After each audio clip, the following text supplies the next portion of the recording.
আমার মুসলমান বন্ধুগণ গভীর মনোযোগ। রাসূল পাক সাল্লাল্লাহু আলাইহি ওয়াসাল্লাম যখন মায়ের পেটে চলে আসলেন, কথাগুলো শুনেন। হযরতে আমেনা রাসূল পাক মায়ের পেটে চলে আসার পরে আমেনা যখন রাস্তা দিয়ে যায়, রাস্তা পুরাটা রাস্তা মেশকে আম্বরের গ্রান হয়ে যায়। আমেনা যখন কূপ থেকে পানি আনতে যায়, কূপের পানিগুলো মেশকে আম্বর হয়ে যায়। একদিন এসে হযরত আব্দুল মুত্তালিব এসে ডাক দিয়ে বলছেন, স্ত্রী, মানুষ আমাকে বলছে আমার ছেলে আব্দুল্লাহ মারা যাওয়ার পরে তার স্ত্রী আমেনা চমৎকার চমৎকার পারফিউম লাগাইয়া, সুগন্ধি লাগাইয়া নাকি রাস্তায় রাস্তায় ঘুরে বেড়ায়, রাস্তায় হেঁটে যায়, তার শরীর থেকে সুঘ্রাণ মানুষ পেয়ে যায়। স্ত্রী ডাক দিয়া বলছেন, স্বামী রে, আমিও তোমাকে বলবো বলছি, বলতে পারি না। আমিও কয়েকদিন থেকে দেখতেছি আমেনা যখন গোসল করার জন্য ওয়াশরুমে বাথরুমে ঢুকে যায়, আমি যখন সে বের হওয়ার পরে আমিও ঢুকে যাই, তখন পুরাটা গোসলখানা মেশকে আম্বরের গ্রান হয়ে যায়। দুজন সিদ্ধান্ত নিলেন, চলো আমেনাকে ডাক দিয়ে সামনে আনা হোক। হযরতে আমেনা চলে আসলেন।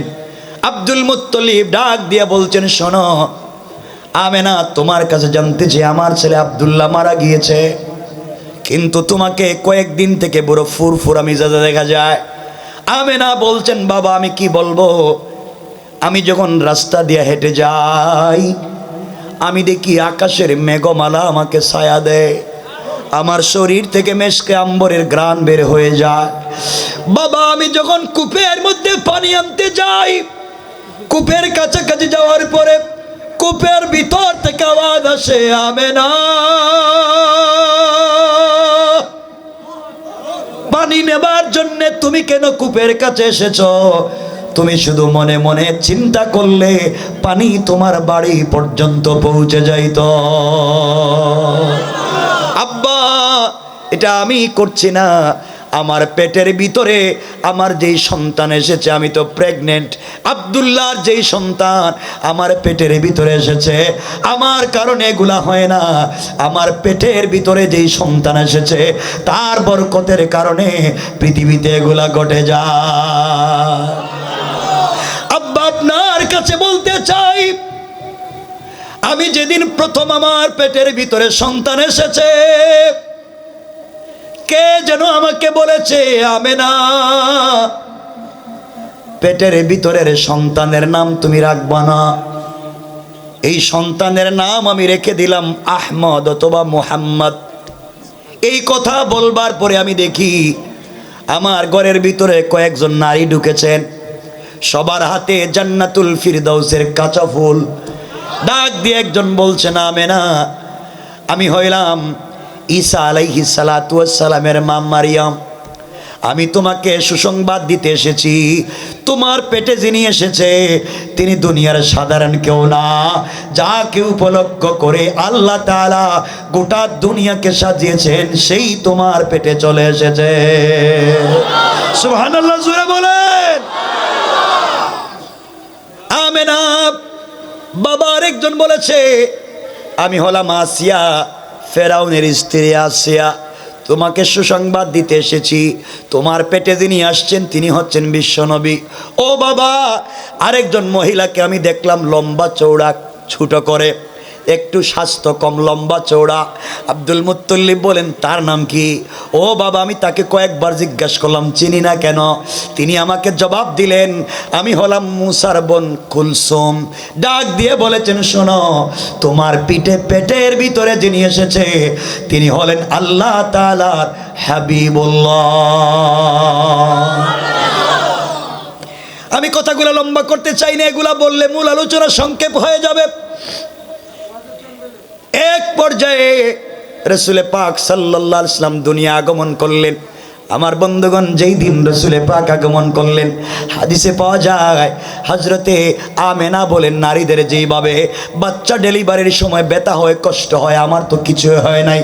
ওই সময় আমার সন্তান যখন জন্ম নিয়েছে, পৃথিবীতে আসার সাথে সাথে মুষ্টিবদ্ধ ছিল, মাটির মধ্যে দুটো হাত দিয়ে সেজদায় পড়ে গেল, উপর দিকে দুটো হাত উঠে কি যেন বলল, এই পৃথিবীর কোনো সন্তান এটা বলে নাই।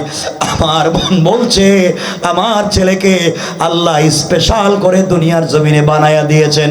পড়েন সুবহানাল্লাহ। আমেনা বলেন, সন্তান জন্ম নেওয়ার পরে পুরা বাড়ি আলোকিত হয়ে গিয়েছে। আমি আমার সন্তানকে কোলে নিয়েছি, আমি আমার সন্তানকে চুম্বন করব। হঠাৎ করে আমিনা দেখেন সন্তানটা কোলে নাই, হাউমাউ করে কান্না শুরু করে দিয়েছেন। আমার সন্তান কোথায় গেল রে, কে নিয়ে গেল? চিৎকার করে কাঁদতেছেন, পুরা ঘর অন্ধকার হয়ে গিয়েছে। কিছুক্ষণ পরে একজন আবার বাচ্চাটাকে নিয়ে আসলেন, আমিনার কোলে দিয়ে বলছেন, আমিনা কাঁদবার কোনো কারণ নাই, আমি হলাম জিবরাইল, আমি জিবরিল আমিন, আমি এসেছি আপনার সন্তানকে কোলে নিলাম। কেন নিয়েছো জিবরাইল আমার সন্তানকে? জিবরাইল বলছে, না আমেনা শোনো, যাকে উপলক্ষ করে আল্লাহ সব কিছু সাজালেন, আল্লাহ পাকের কাছে পুরা সৃষ্টি, পুরা দুনিয়ার তরুলতা, গাছপালা, বৃক্ষ, জিন্নাত, ইনসান, ফেরেশতা সবাই আল্লাহর কাছে আবদার করেছে, আল্লাহ তোমার হাবিবকে আমরা প্রথমে দেখতে চাই জন্মের পরে। এই হাবিব যাকে ইমামুল মুরসালিন, ইমামুল আইম্মা বানিয়ে দিয়েছি, এই রাসূলে পাককে আল্লাহ হুকুমে কোলে নিয়েছি এবং পৃথিবীর পূর্ব থেকে পশ্চিম, উত্তর থেকে দক্ষিণ, গোটা দুনিয়ার সৃষ্টির পক্ষ থেকে, ফেরেশতাদের পক্ষ থেকে রাসূলে পাককে সালাম জানাইয়া, সালাম দিয়া আবার তোমার কোলে পৌঁছাইয়া দিয়েছি। লাগতো না? এই বয়সে যদি আমার খেদমত লাগে, তাহলে বুড়ো হওয়ার পরে কিতা লাগবো? আমি জোয়ান মানুষ, কষ্ট হইল দরকার নাই, পারলে শুধু রংসা খাওয়াইও, এটা তো পারবা। কষ্ট হচ্ছে আপনাদের? একটু একটু একটু একটু একটু সরে যাও, বুঝতে পারছি, একটু ঠিক আছে বাবা, বললেন, আমি বলছি, আপনারা বললে ঝামেলা হয়ে যাব। আমার দেখে লাভ কি, কথা তো শোনা যায়। আমার বন্ধুগণ, কথাগুলো দিল দিয়ে শোনেন। এক পর্যায়ে রাসূলে পাক বড় হতে লাগলেন। একদিন আমিনা রাসূলে পাককে কোলে নিলেন, হাউমাউ করে কাঁদতেছেন আর বলতেছেন, আহারে আজ যদি আমার স্বামী বেঁচে থাকতেন, তার ছেলেকে মক্কার বাজার থেকে কত সুন্দর সুন্দর খেলনা কিনে দিতেন, কত সুন্দর সুন্দর কাঠের খেলনা, মাটির খেলনা, কাপড়ের খেলনা কিনে দিত। কিন্তু আমার স্বামী নাই, সন্তানের বাপ নাই, এই জন্যে আমার বাচ্চারে কেউ খেলনা দেয় না।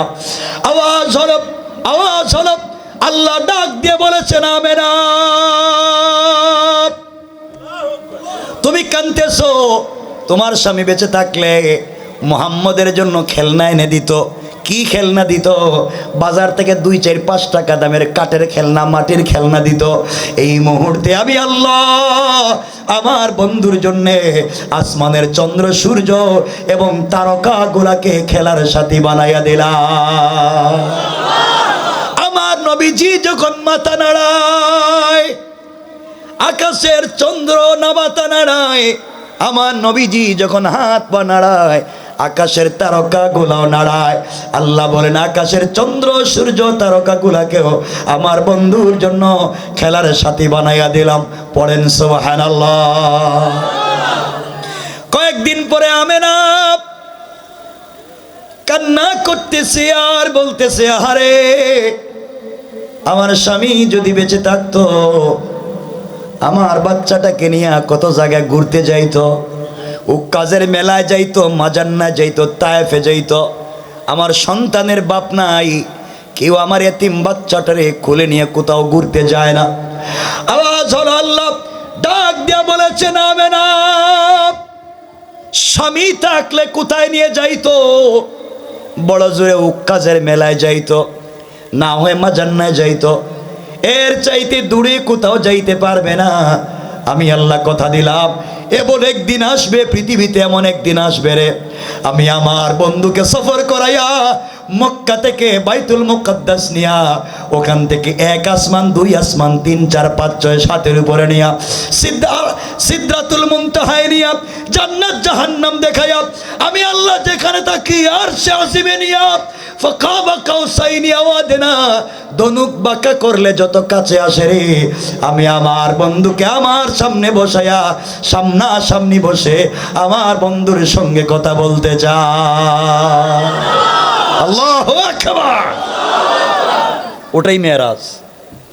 এখানে যাইতে যাইতে তো কিয়ামত হয়ে যাইব আজকে, এটাই বিষয় দিছে। আমি এসে দেখি বাপ রে বাপ, আমি অসুস্থ মানুষ, তা কতক্ষণ ওয়াজ করতেছি, অসুবিধা হইতেছে? আমার বন্ধুগান, আস্তে আস্তে রাসূল বড় হয়ে গেলেন। দেখেন, আমরা পুরো আলোচনা করতে গেলে শুধু লম্বা হবে, আমি ছোট করতে চাই। রাসূল এতটুকুন বড় হয়ে গেলেন, দ্বীনের দাওয়াত দেওয়া শুরু করলেন। আল্লাহ আয়াত নাজিল করে বলছেন, রাসূলে পাককে শোনো, আপনি আপনার আত্মীয় স্বজনকে দ্বীনের দাওয়াত দেন। রাসূল দ্বীনের দাওয়াত দিতে লাগলেন। দিতে দিতে এমন একটা বছর আসলো, সংক্ষেপ করার জন্য যাচ্ছি, এমন একটা দিন আসলো যে দিনে রাসূলের স্ত্রী ইন্তেকাল করলেন, খাদিজাতুল কুবরা। কে? কথা বলেন না কেন? খাদিজাতুল কুবরা, রাসূলের চাচাও ইন্তেকাল করলেন। রাসূল বড় কষ্টে পড়ে গেলেন। এখানে একটা লম্বা একটা আলোচনা আছে, আমরা সংক্ষেপ করে 1 মিনিটে বলি। রাসূলে পাক যখন নবুয়ত পেয়েছিলেন,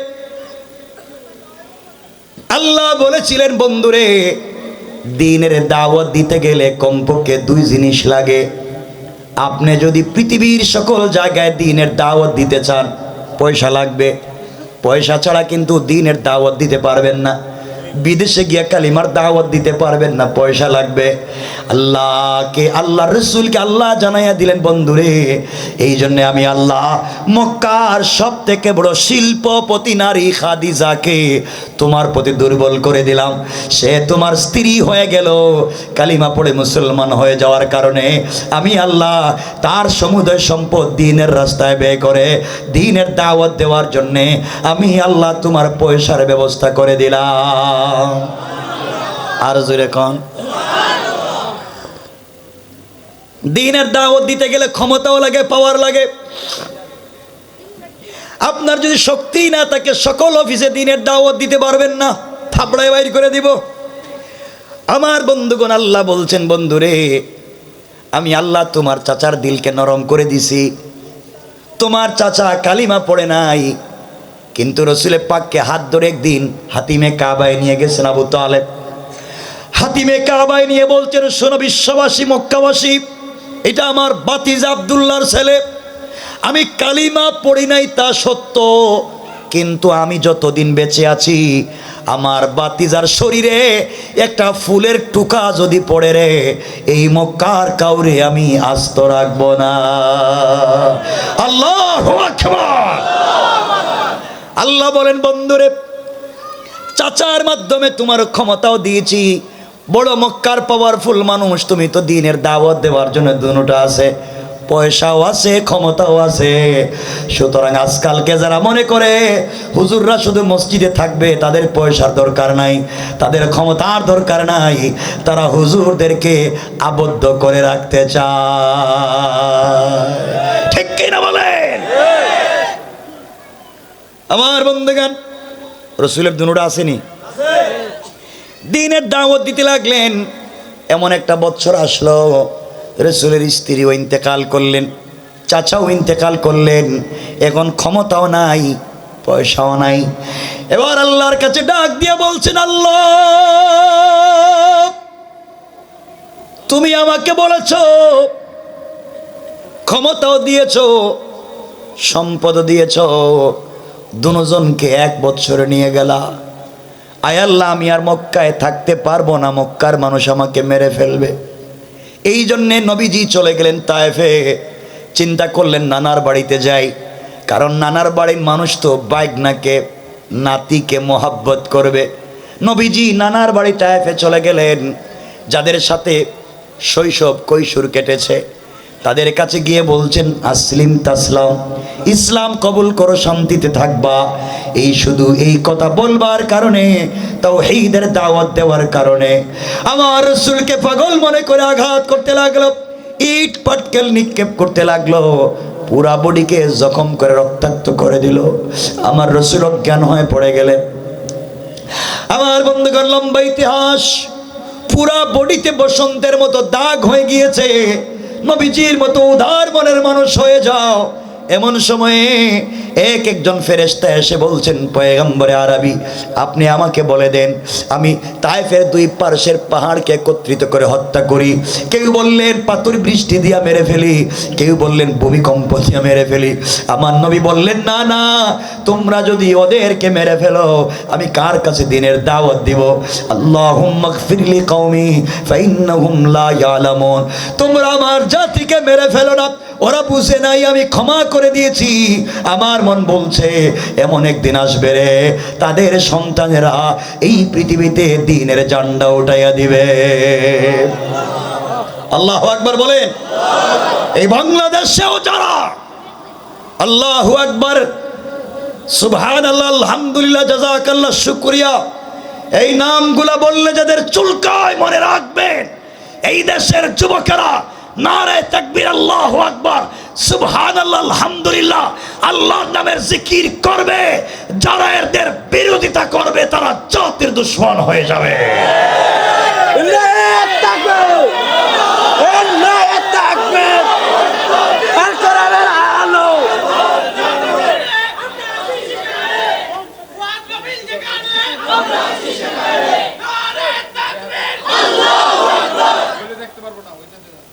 ঠিক আছে, শোনো, আজকে সমাজকে বিষাক্ত করা হচ্ছে।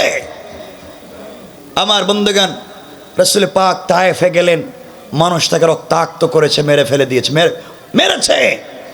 রাসূল তাদেরকে মারেননি, মাফ করে দিয়েছেন। আমরা বলছি, আমাকে গালি দিতে পারো, আমার রাসূলকে গালি দিতে পারো, কোরআন সুন্নাহকে কটাক্ষ করতে পারো, আমরা ক্ষমা করে দিতে পারি কিনা? আমার বন্ধুগণ, রাসূল পাক চিন্তা করলেন, তায়েফে গেলাম, মানুষ মারলো, মক্কায় গেলাম কি? মক্কায় গেলে তো আরো বেশি মারবে, কারণ বাপও নাই, মাও নাই, চাচাও নাই, দাদাও নাই, আমার একমাত্র স্ত্রী। যত কষ্টে থাকি, ঘরে গেলে সব কষ্ট দূর হয়ে যায়। খাদিজার চেহারার দিকে তাকালে আমার স্ত্রীও নাই, যাক আর কই যাব? চলে যাই উম্মে হানির বাড়িতে, আত্মীয়ের বাড়িতে যাই, দেখি কি করা যায়। আমার বন্ধুগণ, আস্তে আস্তে রাসূল পাক চলে গেলেন। লম্বা কথা সংক্ষেপ করে দিলাম। একদিন উম্মে হানির ঘরে রাসূল রাত্রবেলা শুয়ে আছেন। আপনারা জানেন, মানুষ একা হলে দুঃখের কথা মনে হয়। কি বলেন আপনারা? একা হলে কিসের কথা মনে পড়ে? আপনাদের তো কত দুঃখের স্মৃতি মনে পড়ে, কত দুঃখ। মেসেঞ্জার দেখলেন, কি রে, কত বছর আগে বল্টুর মেয়ে আমার সাথে প্রেম করছিল, এখন তার 60টা বাচ্চা, আর আমি এখনো রিক্সা চালাই। এগুলা বাদ দে, ওই চিন্তাগুলা বাদ দেও, নিজেকে তৈরি করো। আমার বন্ধুগণ, রাসূল পাক ইসলাম একা, কি একা না? একা হলে কিসের কথা মনে পড়ে? দুঃখের স্মৃতিগুলা মনে পড়ে। রাসূলের মনে পড়ে চাহারে, শরীরটা ফুলে গেছে, পা মুবারক ফুলা, হাতটাও ফুলে গিয়েছে, কি করতাম? রাত্র 3টার দিকে আল্লাহকে বলছেন, আল্লাহ তোমার সাথে আমার কিছু কথা। আল্লাহ তুমি আমাকে বলেছ, বাইরে কথা কইও না, তোমরা কথা কইও না ভাই, এরা কাজ করো, এখানে বসলে তো কেউ দেখবে না, এখান থেকে সরে যাও, এদিকে আসো, তাহলে আরেকটা চেপে বসো, নাহলে এদিকে সরে সরে বসো। এরা আবার কইব দেখি না, কই আবার চিল্লাইব। ঠিক আছে, এই যে ঠিক আছে ঠিক আছে ঠিক আছে ভাই, মনে করেন আমি মোবাইলে ওয়াশ করতেছি, তাইলে তৈলো দেখা লাগবে না, এত দূরে আছেন, থাকেন। কষ্ট হচ্ছে? একটা বড় জায়গায় যেখানে যারা বসছে এদের যেহেতু দাঁড়ায় রয়েছে বেশি, এদেরকে বসার একটা ব্যবস্থা করে দিতে পারলো না। এই যে কই দাঁড়ায় রয়েছে, কত কষ্ট ভাই। বেশি লম্বা করবো না, আমরাও শেষ করে দিতেছি ইনশাল্লাহ, আর কষ্ট দিব না। অসুবিধা হচ্ছে? অসুবিধা হয়? চলব কতক্ষণ? সারা রাত? হ্যাঁ, আমার থইয়া তো চললেই যাইবা। আমার বন্ধুগণ, রাসূল পাক গভীর রাত্রে একা উম্মে হানির ঘরে। কারণ বন্ধুর পরিচয় কি? বন্ধুর পরিচয় বিপদে। কখন? কখন? আর আপনার বন্ধুর পরিচয় কি? সব লইয়া, বন্ধুরে খাইয়া, বুড়িগঙ্গা ফালাইয়া, বস্তা লইয়া বিদেশে জায়গা। ঠিক কিনা বলেন? আমার বিশ্বনবী রাসূল পাক সাল্লাল্লাহু আলাইহি ওয়াসাল্লাম উম্মে হানির ঘরে আছেন, একা একা চোখের পানি ছেড়ে কাঁদতেছেন। আল্লাহকে বলছেন, আল্লাহ তুমি না বলছো ওয়ারাফা'না লাকা যিকরাক, যেটা আয়াত পড়লাম, তুমি না বলছো আমার সম্মান বাড়াইয়া দিয়েছো খাদিজাকে বিয়া দিয়া। তুমি আমাকে বলছো আমার সম্মান বাড়াইয়া দিয়েছো চাচার দিলকে নরম কইরা। তুমি আমাকে বলেছো ওয়ারাফা'না লাকা যিকরাক, আমি কি তোমার সম্মান বাড়াই নাই? আয় আল্লাহ, তোমার কাছে আমি জানতে চাই, তায়েফের মানুষ আমার এত মারলো, আমার বডিতে বসন্তের দাগের মতো দাগ হয়ে গিয়েছে, এরপরেও তুমি বলছো আমার সম্মান, আমি তো সম্মান বুঝি নাই। কোথায় আমার সম্মান? আল্লাহর দিলে লেগে গিয়েছে। আল্লাহ ডাক দিয়ে বলেছেন, জিবরাইল, আমার বন্ধু কষ্ট পাবে, এটা তো বন্ধুর পরিচয় হতে পারে না। বন্ধুর পরিচয় তো বিপদে। বন্ধুকে একা ফেলে দিতে চাই না। জিবরাইল যাও, বন্ধুর কাছে চলে যাও। জিবরিল আমিন আমার রাসূলের কাছে চলে আসলেন, ঘুম থেকে উঠে দিলেন। ঘুম থেকে উঠে নবীজিকে নিয়ে গেলেন হাতিমে কাবায়। আমার নবীজিকে শোয়া দিলেন, বুকটা কেটে ফেললেন। আল্লাহ রব্বুল ইজ্জত ওয়াল জালাল আমার তিলাওয়াতকৃত আলোচ্য আয়াতের প্রথম আয়াতে বলছেন, আলাম নাশরাহ লাকা সাদরাক, আমি কি তোমার সিনাকে বিদীর্ণ করি নাই? আমি কি তোমার সিনাকে কাটি নাই? গেলেন রাসূলের সিনা মুবারক কেটে ফেললেন, ভিতর থেকে কল্ব বের করে নিলেন, কল্বটাকে কাটলেন, তার ভিতর থেকে কালো যেন কি বের করে ফেলে দিলেন। জমজমের পানি দিয়া ভালো করে ধুইলেন। এরপরে স্বর্ণের তস্তরিতে করে জিবরিল আমিন মখমলের কাপড় দিয়া স্বর্ণের তস্তরিতে করে কি যেন নিয়ে আসলেন। ওইটা বের করে আমার রাসূলের কলবের ভিতরে ঢুকাইয়া আবার অপারেশন করে আগের মতো লাগাইয়া দিয়েছে। নবীজি মুস্কি মুস্কি হাসতে লাগলেন। জিব্রাইল বলছেন, ইয়া রাসূলুল্লাহ, আপনাকে ঘর থেকে নিয়ে আসলাম, আপনি কাঁদতেছেন, আপনি বড় হতাশ, এখন দেখি হাসেন। ও জিব্রাইল, আমি বড় আসলেই কষ্টে ছিলাম, তুমি আমার বুকটা কাটলা, কি যেন ভিতরে ঢুকাইয়া দিয়েছ। আমার ভিতরে হতাশা নাই, আমার ভিতরে এখন আনন্দ আর আনন্দ। ইয়া রাসূলুল্লাহ, চলেন, কোথায় নিয়ে যাইবা? এই বলে বুরাকে চড়তে লাগলেন। নিয়ে গেলেন যেতে যেতে আজকের বাইতুল মুকাদ্দাস ফিলিস্তিনে। ফিলিস্তিনে কি হচ্ছে ওইটা আপনারা জানেন। এই জায়গায় যদি আলোচনাকে স্টপ করে ফিলিস্তিন নিয়ে কথা বলি, আমার পুরো টাইম চলে যাবে, বুঝতেছেন? এখন যদি ফিলিস্তিন নিয়ে কথা বলি কত সময় চলে যাব। এই জন্য এটা বললে তো আর মেরাজ হইতো না। শুনেন, বিষয় দিছে মেরাজ, এটা শেষ করি। সব কয় বলেন, সব বলেন। সময় যাইতেছে 11:30, 15 ঘন্টা হয়ে গেছে। আর কি তা? আমার বন্ধুগণ শোনো, রাসূল পাক চলে গেলেন বাইতুল মুকাদ্দাস। ওখানে গেলেন, রাসূল পাক মসজিদে গেলেন। আগে থেকে আল্লাহ সকল নবীদেরকে একত্রিত করে রাখলেন। জিবরিল আমিন বিশ্ব নবীকে নিয়ে গেলেন। এবার ইব্রাহিম বলছেন, আদম, আপনি 2 রাকাত নামাজ পড়ান। একজন আরেকজনকে বলছেন, আপনি 2 রাকাত নামাজ পড়ান। জিবরিল আমিন এসে আমার রাসূলকে বলছেন, ইয়া রাসূলুল্লাহ, আদম থেকে নিয়ে ঈসা পয়গম্বর পর্যন্ত সকল পয়গম্বরদেরকে আল্লাহ একত্রিত করেছেন। আপনি হলেন ইমামুল মুরসালিন, ইমামুল আইম্মা, ইমামুল আম্বিয়া ওয়ার রাসূল। এই মুহূর্তে আপনি সকল নবীদের সামনে দাঁড়ায়া আপনি ইমামতি করবেন। পড়েন সুবহানাল্লাহ। ওয়া রাফা'না লাকা যিকরাক, ইয়া রাসূলুল্লাহ আপনাকে সম্মান দিয়েছি, আপনি নাকি সম্মান পান নাই। আজকে আদম থেকে ঈসা সকলে আপনার মুসল্লি, আপনি সকলের ইমাম, আমি আল্লাহ আপনার সম্মান বাড়াইয়া দিলাম। সম্মান দিছেন কে? আরো জোরে বলেন কে? এই মসজিদে আল্লাহ সকল নবীদেরকে নিয়ে এসেছেন, রসুলে পাক এখানে ইমামতি করেছেন।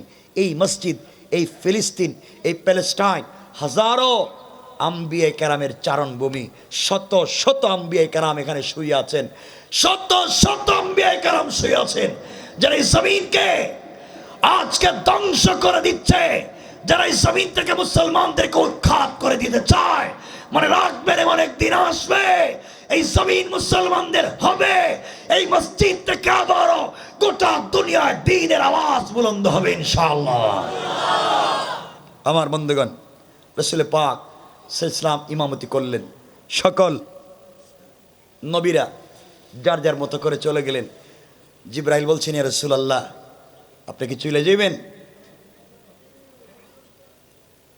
নবীজি বলছেন, জিবরাইল আমি এত দূরে এখন যাই কেমনে? কোথায় মক্কা আর কোথায় বাইতুল মুকাদ্দাস? ইয়া রাসূলুল্লাহ আপনি কই যাবেন? আপনারা বলছেন আপনি নাকি দিলে অনেক কষ্ট, আপনার নাকি আল্লাহ সম্মান দিছে, আপনি দেখেননি। তখন কি করবা? এখন আপনাকে নিয়ে বন্ধুর বাড়িতে যাব না। আরো আসতে কোন সুবহানাল্লাহ, এটা আগামীকালকে কইেন ওয়াজের পরে। সুবহানাল্লাহ কোন? আপনারা কইেন না, আপনারা কোন তো সুবহানাল্লাহ দেখি না, এই আওয়াজে না। সুবহানাল্লাহ সুবহানাল্লাহ জোরে কোন তো দেখি সুবহানাল্লাহ। এখন আপনারা বলেন তো দেখি সুবহানাল্লাহ।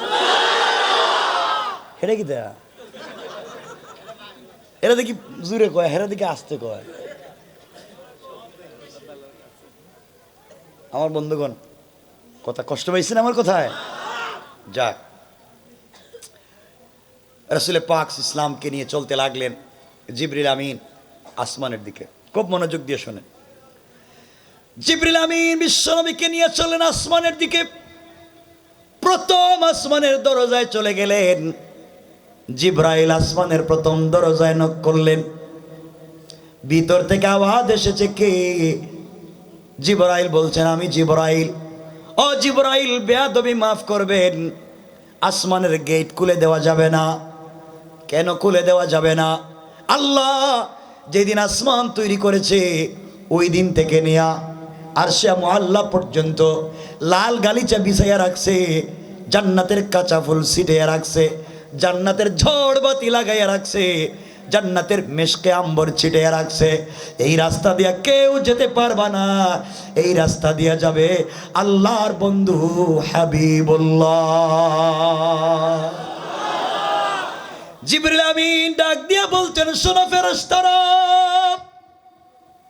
যেই বন্ধুর জন্যে আল্লাহ তাআলা সাজিয়ে রেখেছেন সেই বিশ্ব নবী আমার সাথে আছে, দরজা খুলে দাও। ফেরেশতারা দরজা খুলে দিলেন, আহলান সাহলান মারহাবান দিলেন। রাসূল পাক সাল্লাল্লাহু আলাইহি ওয়াসাল্লাম উঠে গেলেন। উঠে গিয়ে আসমানের প্রথম দরজায় গিয়ে নবীজি মুস্কি মুস্কি হাসতে লাগলে। জিবরিল আমিন বলছেন, ইয়া রাসূলুল্লাহ আপনার মনে না অনেক ব্যথা ছিল, আপনি এখন হাসেন কেন? নবীজি বলছেন, জিবরাইল রে হাসি কেন তুমি দেখো, আসমানের প্রথম দরজার গেইটে যতগুলা ডিজাইন করা আছে সবগুলা ডিজাইন আমার আল্লাহ করেছেন আমার নাম দিয়া। আল্লাহ বলছেন, ওয়া রাফা'না লাকা যিকরাক, বন্ধু সম্মান তো আমি দিছি, দেখো না। তুমি বলছো কি দিছি, দেখো যে যারে ভালোবাসে হে তার নাম কলজের ভিতরে আগুন দিয়ে জ্বালাইয়াও লেখে। ঠিক লেখছো নি কেউ? হাতে পায়ে তো আছে মোটামুটি, টেটু নাই না, হেরা তো ফেরেশতা পর্যায়ে পৌঁছে গেছে। আগুন দিয়ে জ্বালাইয়া ফেলায়, ওরে আল্লাহর শয়তান রে। আল্লাহ বলছেন আমি আমার বন্ধুরে ভালোবাসি, এই জন্য পুরো ডিজাইন করছি আমার বন্ধুর নাম দিয়া। এই আওয়াজে না জোরে কোন। আমার মুসলমান বন্দেগান, আস্তে আস্তে করে রসুল 1 2 3 4 এক এক আসমান যদি বলি, এক এক নবীর সঙ্গে দেখা হইল, কি কথা হইল, ওগুলা লম্বা আলোচনা, ওগুলার দিকে যাব না। এক এক আসমানে এক এক জিনিস দেখলেন, তাও বলবো না, কারণ লম্বা হয়ে যেতেছে তো, এই জন্য সব বাদ। আরে না, আরে 12টা হয়ে যাইব তো, হয়ে গেছে কাকা। কিদারে ভাই, কিতা বুঝলি, লম্বা করার দরকার নেই। আপনাদের কি তো অসুবিধা হয় না? প্রস্রাবে ধরে না? ডায়াবেটিস নাই? কি তারে এটাই সব ভালো হয়ে গেছে গা, সব কই আজকে নাই। বেশি লম্বা করব না, আমি সংক্ষেপ করতে চাচ্ছি। রসুল প্রত্যেকটা আসমানে স্টে করলেন, থামলেন, কথা বললেন, ডিজাইন দেখলেন, অবকাঠামো দেখলেন, অনেক লম্বা আলোচনা। এগুলো আস্তে আস্তে করে রসুল 7 আসমানের উপরে উঠে গেলেন। না, এটা যত আস্তে কোয়া যায়, আরো জোরে কোন। যেতে যেতে সিদরাতুল মুনতাহা, সিদরাতুন মানে বড়ই গাছ, কুল গাছ, আর মুনতাহা মানে ইন্তেহা, সৃষ্টির শেষ প্রান্তরে আল্লাহ একটা গাছ লাগাইছে, বড়ই গাছ।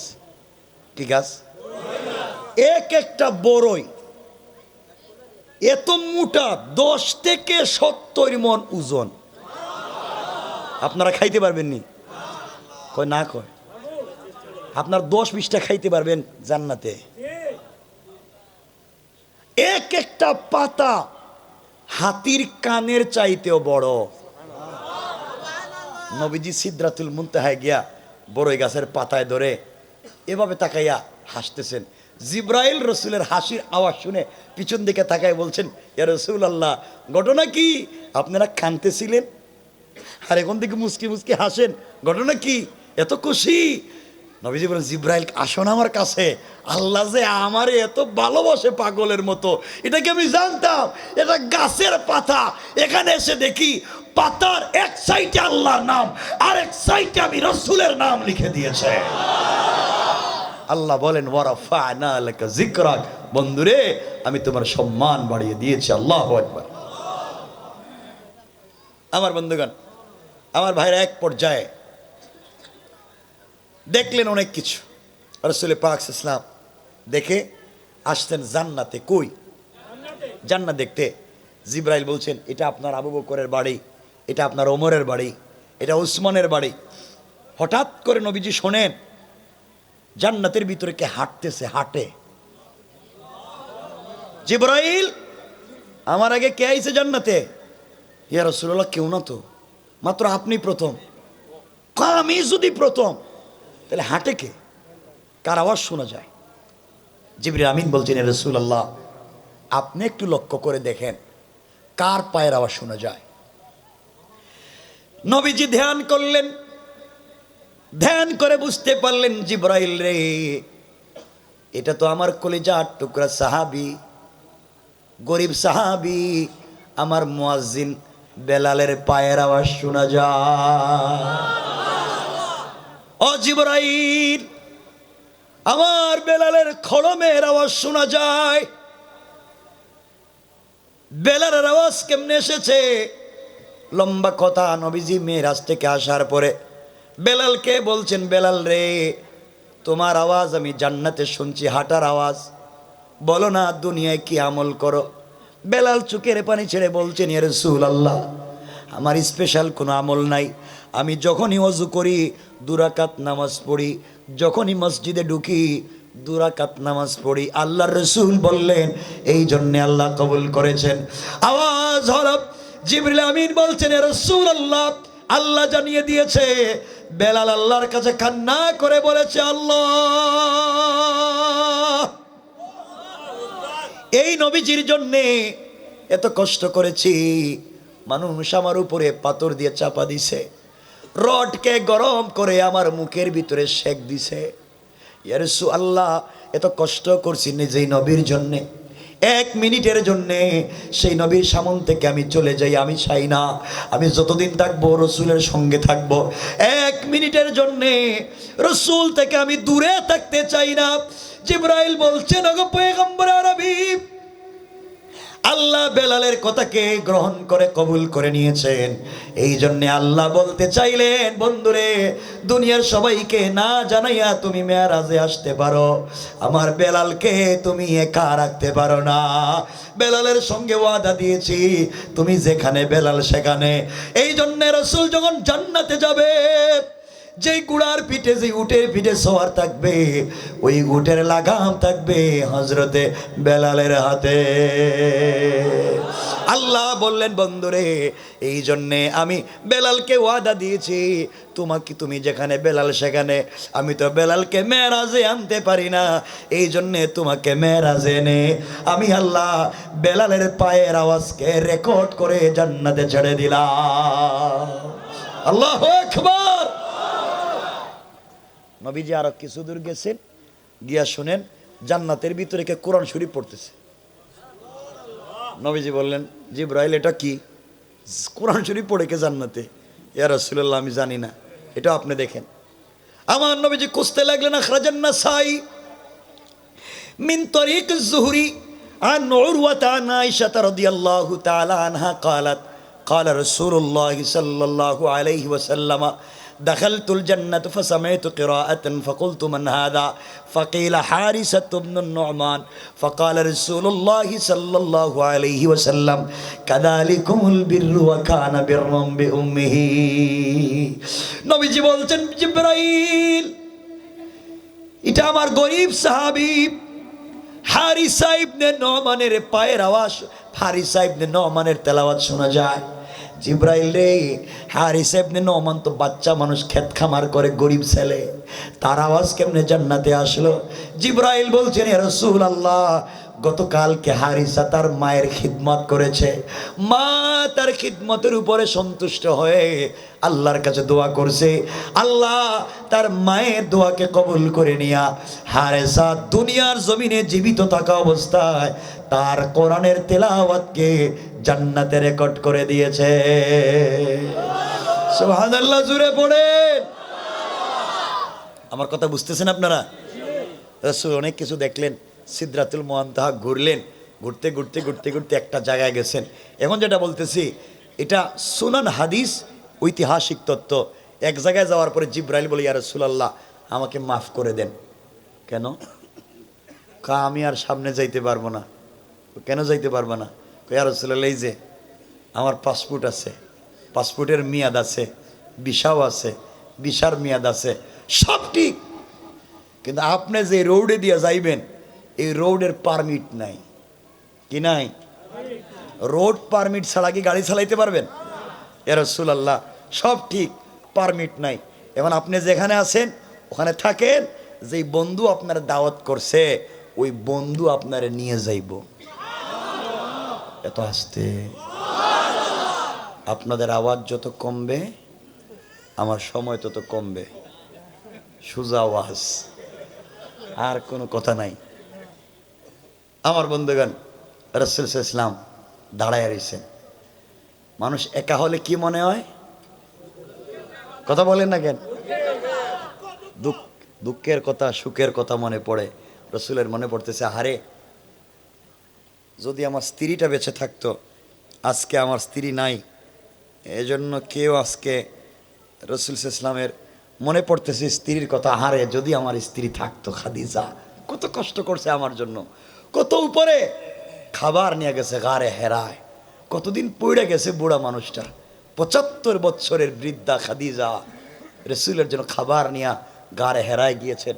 যারা হজ উমরায় গেছেন, আমার মতো জোয়ান, আমি উঠতে পারি না, আমি উঠতে পারি না, উঠতে পারতেছি না। কতক্ষণ কাঁদলাম আর বললাম, আহারে, আমাদের মা এই ৭৫-৭৬ বছর বয়সে কেমনে রসুলের জন্য প্রতিদিন 3 বেলা খাবার নিয়ে এখানে যাইতেন। সুবহানাল্লাহ, কি কষ্টই না করেছেন এই নারী। এই জন্যে একজন নারী পারে, একজন স্ত্রী পারে, একজন খারাপ স্বামীকে ভালো বানাতে, আর একজন স্ত্রী পারে একজন ভালো স্বামীকে খারাপ বানাতে। ঠিক কিনা বলেন?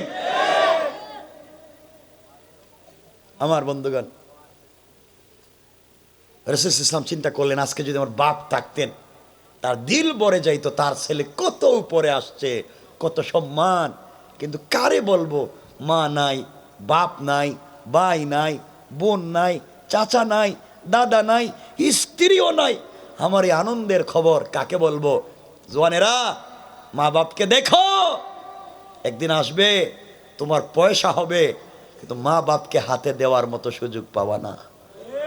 মা বাপকে দেওয়ার মতো সুযোগ পাবা না। আফসোস করবা, যদি আমার বাপ থাকতো আমি কোটি টাকা দিতাম, লাখ টাকা দিতাম, কিন্তু মনে মনে আসবে, কিন্তু দিতে পারবা না। সুযোগ আছে, যা পারো খিদমত করো, যা পারো সহযোগিতা করো, ইনশাআল্লাহ জিন্দেগি কামিয়াব হয়ে যাবে। আমার বন্ধুগণ, আস্তে আস্তে করে রাসূল পাক তো বসে বসে চিন্তা করতেছেন, হঠাৎ দেখেন স্পেশাল একটা গাড়ি চলে আসছে রাসূল পাককে নিয়ে যাওয়ার জন্য। রফ রাসূল পাক ইসলাম এমন চলে যাবেন আল্লাহর বাড়িতে, একবারে কাছাকাছি আরশে আজিমে, আরশে মুআল্লায় রাসূল যাচ্ছেন। হঠাৎ করে নিজের পায়ের দিকে তাকাইছে। কোন দিকে? পায়ের দিকে তাকায় দেখে ছেঁড়া জুতা, পুরানা ছেঁড়া জুতা। কাপড়ের দিকে তাকায় দেখে ছেঁড়া কাপড়। আহা, বন্ধুর বাড়িতে এলাম, জুতাও কিনতে পারলাম না। মনে হয়েছে না, এই জুতা নিয়ে আর আল্লাহর বাড়িতে যাইতাম না। হঠাৎ মনে পড়েছে রাসূল পাকের হজরতে মুসা আলাইহিস সালামের কথা। মুসাও আল্লাহর সঙ্গে কথা বলার জন্য তুর পাহাড়ে গিয়েছিলেন, না জান নাই? মুসা আলাইহিস সালাম আল্লাহর সঙ্গে কথা বলার জন্য তুর পাহাড়ে গিয়েছিলেন। পাহাড়ে উঠবার আগে আল্লাহ বলছেন, মুসা রে, ফাখলা'না আলাইকা ইন্নাকা বিল ওয়াদিল মুকদ্দাসি তুওয়া। ও মুসা, পায়ের জুতা খোলো, এটা তুরে সায়না, পবিত্র উপত্যকা, এখানে আল্লাহর নূরের তাজাল্লি পড়েছে, এখানে জুতা নিয়ে আসা যাবে না। আমার নবীজির মনে পড়ে গেল, আল্লাহ তাআলা মুসাকে জুতা নিয়ে পাহাড়ে যাইতে দিলেন না, এখানে নূরের তাজাল্লি পড়ছে, আর আমি কেমনে সেরা জুতা নিয়ে আরশে আজিমে যাই? এই বলে আমার নবীজি পায়ের জুতা খুলে দিলেন, আর জুতা খুলে রেখে দিলেন। আওয়াজ হলো, আওয়াজ আসলো ঐতিহাসিক কথা। আল্লাহ ডাক দিয়ে বলেছে, বন্ধুরে, ও আমার কলিজার টুকরা বন্ধু হাবিবুল্লাহ, জুতা খুলে ফেলে দিও না, তুমি তোমার জুতাটা পায়ে দাও। তোমার ওই ছেঁড়া পুরাতন জুতা পরে আমার আরশে আজিমে আসবা। তোমার জুতার নিচে যেই দুলি কোনাগুলা রয়েছে, ওগুলার দ্বারা আমি আল্লাহ আমার আরশে আজিমকে সম্মানিত করতে চাই। সুবহানাল্লাহ, একটু জোরে বলেন। ওয়ারাফা'না লাকা যিকরাক, ইয়া রাসূলুল্লাহ, শুধু আপনারও সম্মান দেইনি, আপনার জুতারও সম্মান দিছি, জুতার নিচে যে দুলি কোনা এগুলারও সম্মান দিছি। আল্লাহু আকবার। চিন্তা করেন সম্মান কাকে বলে। আমার বন্ধুগণ, রাসূল সাল্লাল্লাহু আলাইহি ওয়াসাল্লাম পৌঁছে গেছেন আরশে আজিমে গিয়া, খালি এদিকে তাকায়, এদিকে তাকায়, হাসতেছে। আল্লাহ বলেন, কি হাসতেছেন কেন? এদিকে এদিকে তাকাচ্ছেন কেন? আপনি কষ্টের ভিতরে ছিলেন, আপনি নাকি বলছেন আমি কি সম্মান দিছি? আমাদের সম্মানকে আমার কাছে নিয়ে আসছি, দাওয়াত করে নিয়ে আসছি, এদিকে এদিকে তাকান কেন? আল্লাহ, আমি তাকাচ্ছি, আপনি যে আমার সত্যি এত ভালোবাসেন এটা কেমনে বুঝাইতাম, আমি বুঝতেই পারিনি আপনি আমার এত ভালোবাসেন। আল্লাহকে কি হয়েছে? আল্লাহ, তোমার আরশে আজিমের স্ট্রাকচার, তোমার আরশে আজিমের ডিজাইনের দিকে আমি তাকালাম, যেদিকে তাকাই যেখানেই দেখি সব ডিজাইন তো আমার নাম দিয়ে আপনি করছেন। আল্লাহু আকবার। আল্লাহ বলে, বন্ধু, এটাই বন্ধুর প্রেম। যারে ভাল লাগে তারে দিয়ে সব সাজায়, যারে ভাল লাগে তার ফটো দিয়ে নিজের ঘর সাজায়। ঠিক নেই? যারে যার ভাল লাগে তার মোবাইলের গ্যালারি চেক করলে দেখা যাবে আপনারা কত নম্বরের পীর। কথা বুঝেন নাই? কে সিরিয়ালে কত নম্বরের পীর, মোবাইলের গ্যালারি বাইর করলে সব ঠিক হয়ে যাইব, ঠিক কিনা? রাস্তে কইতেছে এখন, আমি চেক করতাম না আজকে, আস্তে কর, দরকার নাই। আমার বন্ধুগণ, আমার ভাইরা, রাসূলে পাককে আল্লাহ বলছেন, বন্ধু তুমি যে আমার কাছে আইলা, এখানে অনেকগুলা তাফসীর আছে, ব্যাখ্যা আছে, আমরা সব দিতে যাব না। একটা আয়াত বলছি, ফাকা বা কাউসাইনি আও আদনা। ধনুক বাঁকা থাকে না, ধনুক বাঁকা থাকে না, এই ধনুক বাঁকা করলে যত কাছাকাছি আসে আল্লাহ এবং রসুল তত কাছাকাছি বসে কথা বলছেন। সুবহানাল্লাহ বলেন। এটা একটা বর্ণনা। তো আল্লাহ বলতেছেন, বন্ধু তুমি যে বন্ধুর বাড়িতে আইলা,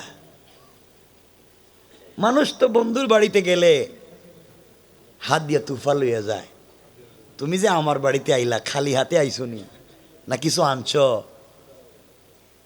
আপনারা কি মনে করেন ঢাকা শহরের মানুষ কি বেড়াইতে গেলে খালি হাতে যায় নাকি? তা যায় মনে হইতেছে না? কিছু নেন আপনারা? কিছু নেন? মিষ্টি? আচ্ছা, মিষ্টি কোত্থেকে নেন? যেখান থেকে নেন নিয়েন, এরপরে যাইয়েন, কিছু লইয়া যাইয়েন। আমার বন্ধুগান, আমি তো পুরান ঢাকাই থাকি, সব তো এখানেই আছে খাবার, ঠিক না? এই যে বেচারাকে বসে থাকে এখানে, কইলাম ওয়াজে আইতাম না, যাইবেন না মানে কি? তা মরে গেলেও যাওয়া লাগবে। গতকালকের ওয়াজ, কইলাম আমি যাইতাম না, আমার প্রোগ্রাম আছে, যাইবেন না মানে? যাওয়ার সময় আমার ঠকবো, কিন্তু যাওয়ার সময় ঠকাই দিব। আজকে কইছি গাড়িতে উঠে বান্ধে লয়ে যাইম, ঢাকায় আমার ওই ঢাকায় পুরান ঢাকা লয়ে যাইম, উল্টা পাল্টা করে। কষ্ট পাইছেন আমার কথায়? এটা ভালোবাসার জন্য বলতেছি। আমার বন্ধুগণ, আল্লাহ বলছেন কি হাদিয়া আনছেন না খালি হাতে? আল্লাহ রসুল বলছেন, আপনি কি আমারে কি বোকা পাইছেন যে বন্ধুর বাড়িতে খালি হাতে কি আওয়াজ হয়? আপনি কি হাদিয়া আনছেন? আনছি তো। দেন, কি আনছেন? আল্লাহ রসুল বললেন, আত্তাহিয়াতু লিল্লাহি ওয়াসসালাওয়াতু ওয়াত-তাইয়্যিবাত। আল্লাহ যত সালাত, যত সালাম, যত পবিত্রতা যা আছে আসমান জমিনে সব আপনাকে হাদিয়া করে দিলাম। আরো জোরে কোন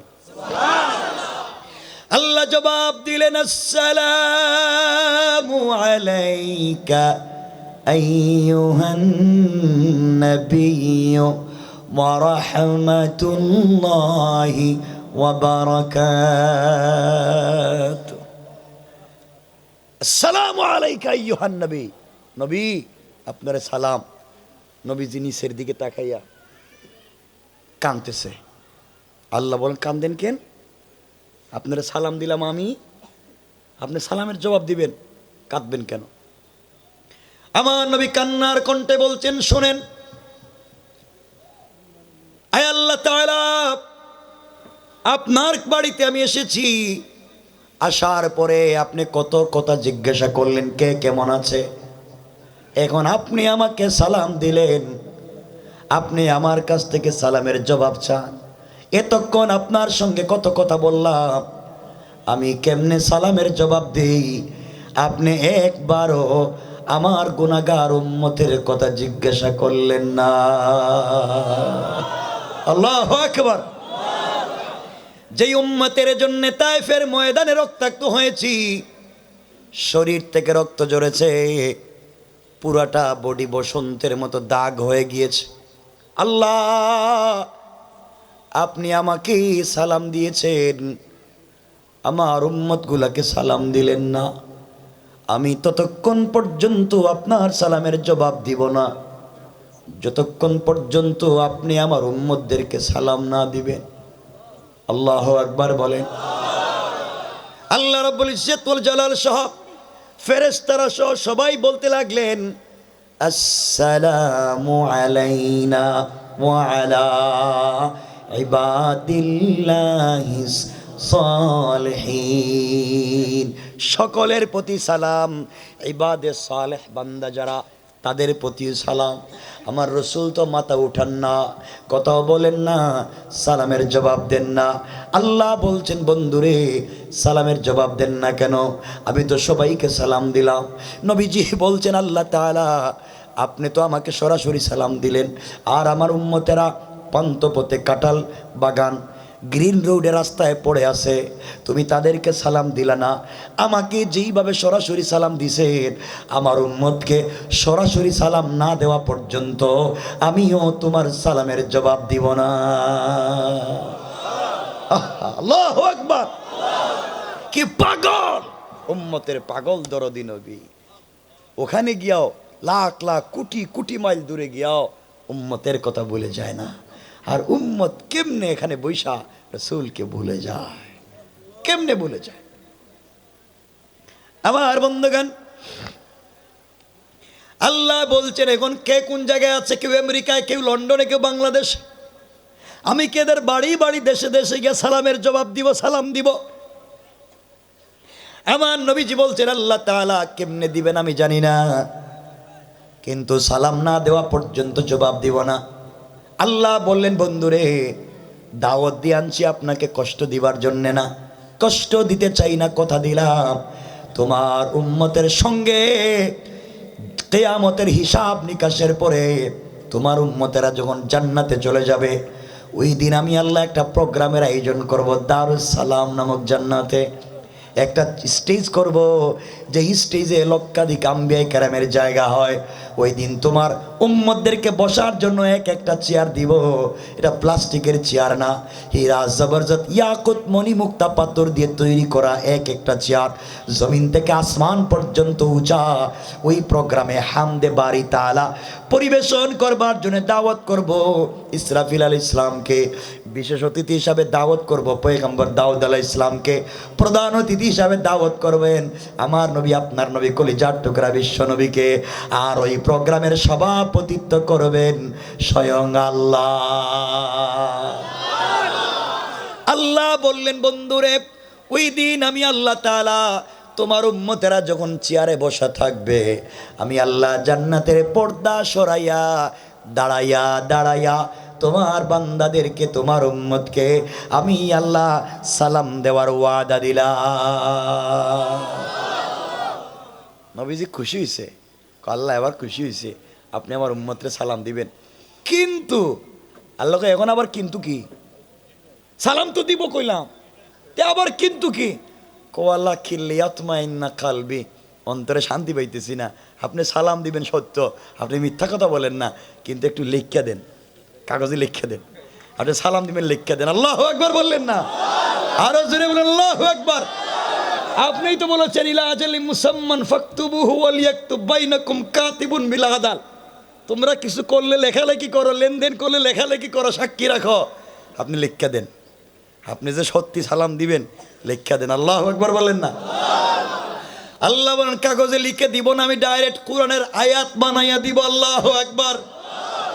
এই বলে আল্লাহ কোরআনের একটা আয়াত বানাইয়া দিলেন, আল্লাহ কোরআনে নাজিল করে দিলেন, তাহিয়াতুহুম ইয়াউমা ইয়ালকাউনাহু সালাম। তোমাদের সঙ্গে জান্নাতে যখন আমার মোলাকাত হবে রে, তখন আমি আল্লাহ সরাসরি তোমাদেরকে সালামের ওয়াদা দিলাম। আল্লাহু আকবার। এবার কথাবার্তা শুরু হয়েছে, দুজন কথা বলতেছেন। দেখবেন দুই বন্ধু সার দোকানে বৈশা, এখানে অনেকগুলো পান্থপথে রাস্তাঘাটে সার দোকান আছে, টং আছে না, সার দোকানে বৈশা এক বন্ধু আরেক বন্ধুর কয়, দোস্ত ওই যে কালকে কইছিলাম তোর মনে আছে? আছে তো, কিন্তু আমরা যারা বসছি কেউ বুঝি নাই, হেরা হেরা বুঝছে। কথা কন না কেন? কারণ হেরা হেরাই জানে এই ভাষা সাংকেতিক চিহ্ন কি, আমরা জানি না। এইভাবে আল্লাহ এক দুস্ত আরেক দুস্তের সঙ্গে সাংকেতিক চিহ্নে কথা বলে। কাফ হা ইয়া আইন সাদ তোয়া সিন মিম ইয়াসিন তোহা আলিফ লাম মিম আলিফ লাম রা, সাংকেতিক চিহ্ন দিয়া একজন আরেকজনের সঙ্গে কথা বলেছে। পৃথিবীর কেউ বুঝে না, একমাত্র বুঝেন আমার রসুল আর আমার আল্লাহ। আল্লাহু আকবার। এভাবে কথা চলতে আছে। এখন অনেক গুরুত্বপূর্ণ কথা আরম্ভ হয়েছে, অনেক দিন পরে বন্ধুর সাথে বন্ধুর দেখা হয়েছে, কথাবার্তা চলতে আছে। আপনারা এখন বলুন, রাত কাঠায় কাঠায় একবারে 12টা 1 মিনিট, কিন্তু ওয়াজ বহুত লম্বা হয়ে যেতেছে। 1 মিনিট ওয়াজ করতাম না, না আর ওয়াজ করতেন 12টা হয়ে গেছে আর খিতা এই মুহূর্তে শুনেন বলেন রসুল কই আল্লাহ রসুল কোথায় কথা কয় না কেন সবাই বলেন রসুল কোথায় কোথায় আরশে আজিমে আমরা কই ফান্তপথে কোন ফান্তপথে রসুল আরশে আজিমে থাকুক আল্লাহর সাথে কথাবার্তা বলুক আমরা আজকে আর নামাই আনতাম না নামাইতাম না না রসুল এখানে আছে থাকুক আল্লাহর সাথে কথাবার্তা বলুক বাইরে 12 হয়ে গেছে 2 ঘন্টা হয়ে গেছে 2 ঘন্টার উপরে হ্যাঁ এসএসসি পরীক্ষা আছে আরে ভাই তো তাড়াহুড়া করেন কেন রসুলের তো কষ্ট করে উঠছে আরশে আজিমে থাকে না আজকে নামাইবার দরকার নাই থাক ভাই 12টা হয়ে গেছে সোয়া 2 ঘন্টা হয়ে গেছে আপনারা কি আমার ফেলাস্টিক পাইছেন